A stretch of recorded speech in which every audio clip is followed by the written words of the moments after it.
Last time, we discussed the tragic comedy of our monkey brains and how an ancient survival instinct designed to keep us fed has now been downgraded into a party trick for destroying self-esteem. At one point, looking at your neighbor's progress was a matter of life or death. Now, it's just you doom-scrolling through strangers' brunch photos and deciding you're a failure because your pancakes don't come with a drone shot. Evolution gave us a metaphorical compass, and in the ring light age, it only points south. No! Harry, no! Don't look at the light! I can't help it. It's so beautiful. And so, like moths to that ring light, we arrive at the greatest architects of this psychological house of horrors, influencers. Come on, touch me. I want you to hit me. Hit me, bitch. Hit me. If you hit me. Ah yes, our brave cultural leaders, the chosen few, the digital prophets who upload their doctored existence not for themselves, no, but for the survival of the species. The cavemen had fire, we have affiliate links. Jake Paulers are the strongest army out there, Dab. You piece of shit! You fucking goddamn fucker! Now, influencers don't set out to destroy your mental health. That's just a happy accident. Did I do that? What they're really doing is entertaining you, which is why they spend hours carefully curating their lives into bite-sized little nuggets of envy. So jealous! Vlogs, IRL streams, commentary channels, all edited, brushed, color-graded, sound-designed, and packaged tighter than the Epstein list. In real life, Kim Kardashian has the body of a hobbit. And here's where the magic trick happens. You only see a fraction of their true reality. A slice, a sliver. What you see is flawless family dynamics, the over-the-top antics, and the viral moments. Right. What you don't see is the financial bukkake splattering just off camera. Maxed out credit cards, toxic relationships, and sponsorship money that disappears faster than their limited edition merch drop. We're poor. But your brain doesn't care. Your brain fills in the blanks. Wow, they must always be like this. Always fun, always confident, always on vacation. Every shot looks like a Hallmark card's wet dream. Are you sure about that? And you believe it, because your brain has the critical thinking of a smooth, wet sponge when confronted with high-definition footage of someone drinking iced coffee in a pastel kitchen. This is what creates the illusion, the grand narrative, the story of who they supposedly are. And then, like a parasite, it burrows into your mind until you feel like you actually know them. We know of this phenomenon because at the same time Leon Festinger and his crew were cooking in the 1950s, another duo of doctorly dudes were studying the media's effect on symbolic interactionism, which led to the parasocial interaction theory.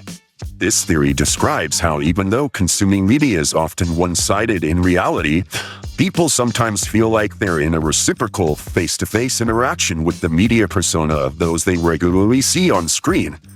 You don't know me! You don't know me! Psychologists call this a parasocial relationship. You don't want to be like this. This is disgusting. But in reality, it's just friendship LARPing. Main goal is to blow up and then act like I don't know nobody. The reality is, you are not their friends. You're their audience, the consumer. But your brain whispers, no, we're close. She smiled at the camera. She looked at me. She even said, hey guys, I'm guys. That's me. It's tragic. It's beautiful. It's the dumbest shit ever. This is a circus, all right? It's a charade. It's an act. It's bullshit about how crazy I am. I ain't crazy. I know what I did. I know who I am. And I do not need your help. Did it because I like it. Hell, I love it. I'm itching to do it again. But hey, don't blame yourself. You're not weak. You're not stupid. You're just human. Which makes you weak and stupid. That's fucking it! You stop Simping. right now! Alright? Make a promise to yourself you're gonna stop fucking Gooning.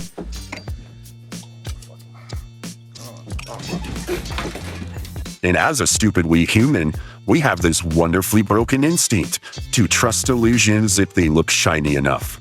It's the same reason people bought snake oil to stop the black diarrhea death in the 1800s, and it's the same reason people buy $90 water bottles that increase your vibrations in 2025. The vibes! The vibes! The vibes! Ah! So here we are, a generation hypnotized by people who, at the end of the day, are just actors in their own Truman Show. Actors who don't even know they're in the show, because guess what? Influencers themselves are a victim of the same illusion. They curate, they edit, they pretend, and then they start to believe their own myth. And that's the punchline of it all. The influencer doesn't just influence you, they influence themselves. Praise be to our online saviors. Why, without their endless wisdom, how else would we know that our lives are failures unless our vacations involve infinity pools and drone footage of Bali set to lo-fi beats? And now, we arrive at the holiest chapter of this influencer scripture, the inevitable scandal. Because if there's one iron law on the internet, it's that, given enough time, every influencer will be caught lying, scamming, or melting down on camera. I've made a severe and continuous lapse in my judgment. No shit. It's not a question of if, but when. I gotta blame somebody, otherwise it's all my fault. Fuck that. The list goes on and on like an infinite TikTok scroll. James Charles, Shane Dawson, Onision, Logan Paul, Ava Chris Tyson, even that one-time Belle Delphine sold her used bathwater that allegedly contained no trace of Belle and barely qualified as water. Should I break the seal and drink it? What? What? Stop gooning, dude! And yet, what happens every time? The cycle of rebirth. As if deceiving millions was just a quirky misunderstanding. If you still feel wronged and this does not suffice for you, then, I don't really give a fuck. Then, like Lazarus himself, they return, stronger, more monetized, more algorithmically blessed than ever before. The truth always leaks, but it never sticks. Fans forgive. Brands forget. And history rewrites itself faster than you can demonetize a video. Well, for the most part. Right? There's only one thing you can't come back from. Banging kids. Well, what about the Catholic Church? That's a good point. I'm guilty of doing the same, using a voice mod to record my vocals. But inevitably, the truth comes out. But don't worry, the next scandal is already scheduled. Same script, different face. Endlessly looping in the algorithmic theater of the absurd. Thank you. You love me. You